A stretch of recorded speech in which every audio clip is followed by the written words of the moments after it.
مدینے کے دیوانوں کے لیے ذکر مدینہ بھی ایک نعمت سے کم نہیں ہے، کیونکہ ذکر مدینہ دل و جان کو تسکین دیتا ہے، ذکر مدینہ روح کو قرار دیتا ہے، ذکر مدینہ ایمان کو حرارت دیتا ہے، ذکر مدینہ محبت رسول میں اضافہ کرتا ہے، ذکر مدینہ مدینے کی الفت کو مزید بڑھاتا ہے،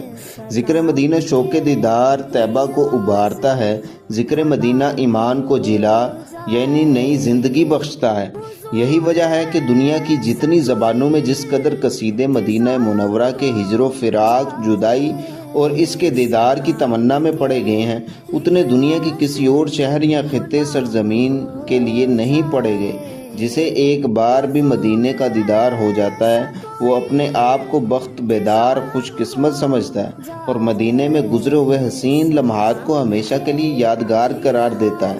وہ مدینہ جو کونین کا تاج ہے، جس کا دیدار مومن کی معراج ہے، زندگی میں خدا ہر مسلمان کو وہ مدینہ دکھا دے تو کیا بات ہے۔ حاضر غلام ہو